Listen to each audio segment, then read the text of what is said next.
चिरां जिल्ला दुलाराय बर' फरायसा आफादा दिनै जों मावखुलियाव चिरां जिल्लानि सिङाव थानाय जे रुनिकाटा रिजार्भ फरेस्टनि सिङाव मोननैसो गामि जे फरेस्ट डिपार्टमेन्टनिफ्राय इभेक्सन खालामनाय हाबाफारिया मैया 30 तारिख जानुवारि खालि जानानै थांदों आरो बे थासारिखौ लानानै दुलाराय बर' फरायसा आफादनिफ्राय रायजो राजानि सिगाङाव खौरां बिजोंनि गेजेरजों माखासे बाथ्राखौ जोङो फोरमायथिनो गोनां जादों आरो बेखौनो मोनदांनानै दिनै जों बड'लेण्ड बुब्लि जि मोनसे रादाब बेनि गेजेरजों जों फोरमायनो आखायाव लादों।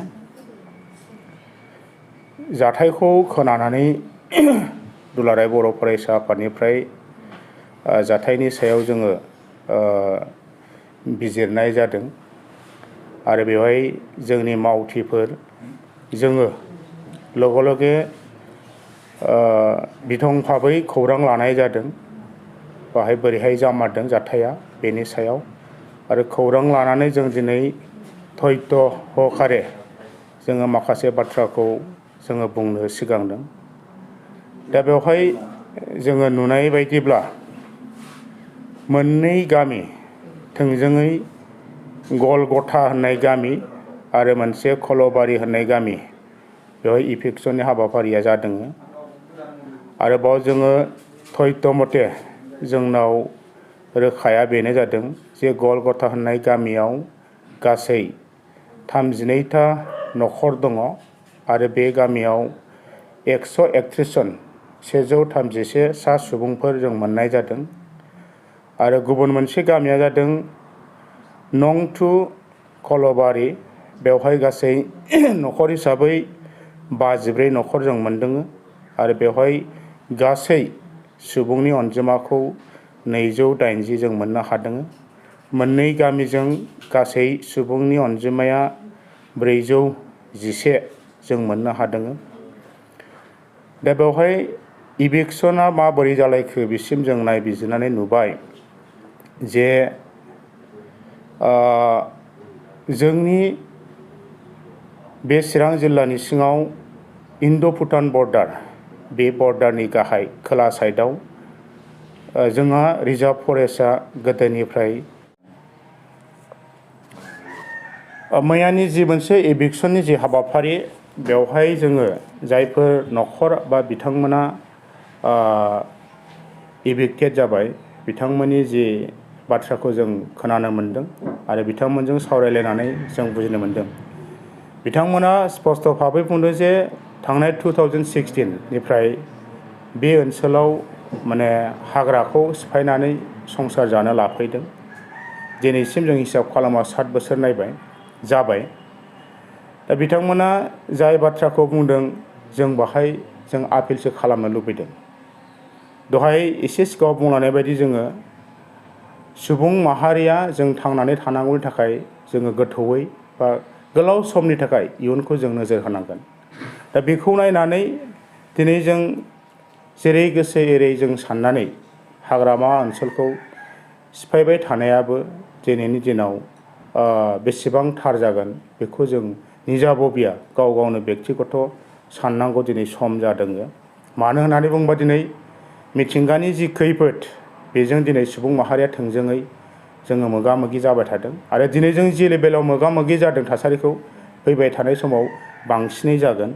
दा बिनिखायनो मैयानि बे जाथायखौ जों नायनानै नुदों खायसे खायसे न'खरफ्रा एखेबारे माने थांफिननायनि जि मोनसे परिबेस गैया। बिथांमोना फुराना गामियाव जेबो सिनसाब गैला, न' बां गैला। दा बैफोरबायदि माखासे बेक्तिफोरखौ संस्थापन खालामनायनि बा रिहेबिलिट खालामनायनि फारसे सरकारा बेनि फारसे बेबस्थाखौ बा इनिसिएसनखौ थाबैनो लागोन जों बेखौ खावलायदों। आरो जायफोरानाखि गागि भाबैनो न'खर संसार गामि दङ, बारि बागान दं, रायजो जागासिनो दा बेबायदि सुबुंफोरा दिनैहाय मिसा मिसि जोंनि गोनांथार बे हाग्रा बारिखौ बिदि धंस' खालामलायबायनायखौ जोङो आपिल खालामदों जाहाथे बिदि खालामा बेहाय। दा जोङो नुदों मैयानि बे गासै न'खरफोरनि गेजेराव गोबां गोजान गोजाननि मानसिफ्राबो बाहाय माने माइग्रेट जानायखौ जों नुदों। चिरां जिल्लानिफ्रायबो जिल्ला हिसाबै गोबां दङ बेवहाय। धेमाजि जिल्लानिफ्रायबो गोबां जों न'खर नुदों। उदालगुरि जिल्लानिफ्रायबो बाहाय दंफैयो। सनितपुर जिल्लानिफ्रायबो दंफैयो। क'क्राझार जिल्ला आरो नागालेण्ड रायजोनिफ्रायबो बेवहाय माखासे न'खरफ्रा बा सुबुंफोरा बे जायगायाव दंफैयोमोन। दा बेनिखायनो जोङो बिथांमोनखौ जेनेरेल भाबैनो जोंनि आपिला बेनो जायफोर बिथांमोना अयधन्त धोरोम दंबोबाय थायो आरो दिनैसिमबो गोबाङै दङ। नाथाय जोङो समजों लोगोसे दिनै जों नुनो मोनबाय जे गोबां फरेस्ट जे रिजार्भ ओनसोल बियो गोबां मानसिफ्रानो गोबां खारनाव गोबां समाव माने हाबसननाय बा हाग्राखौ सिफायनानै रायजो जानो लानाय बे थासारिखौ जों नुनो मोनदों। बेबायदि मोनसे मानसिफोरनि सिन्था धाराजों दिनै जोंनि ओनसोलावल' नङा गुबुन दाब दाब ओनसोलफोरावबो जोंनि जि रिजार्भ फरेस्टनि जि थासारि बा एरियाफ्रा दिनैहाय गोबां खारनाव दिनै जामलांबाय थानायखौ जों नुनो मोनदों। जायनि थाखाय जोंनाव जि अरनबारि हाग्रामा ओनसोल बिफां लाइफां जिब जुनार आरो मिथिंगानि जि मोनसे इक' बेलेन्स बियो दिनैहाय जेंना महरै सुबुं माहारिजों दिनै मोगा मोगि जानायखौ जोङो नुनो मोनबाय।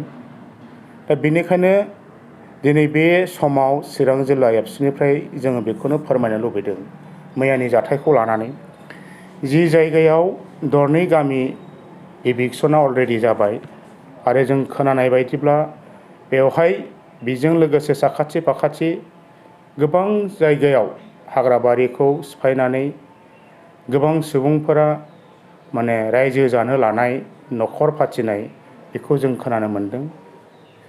दा बेनिखायनो जोङो एबसुनिफ्राय बेखौनो जों खावलायगोन जोङो जेनेरेल मोनसे आपिल खालामनो दिनै जोङो लुबैदों नोंथांमोननि मेडियानि गेजेरजों जे जाय सुबुंफोरा दिनैहाय हाग्रा ओनसोलखौ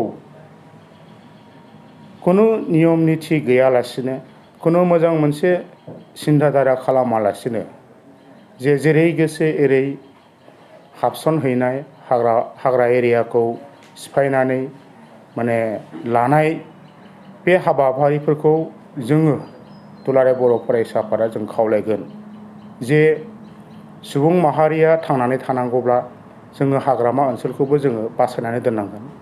बे हाग्रामा ओनसोलनि गेजेरजों जिब जुनार मिथिंगा बेखौ जों रैखाथि खालामनांगोन।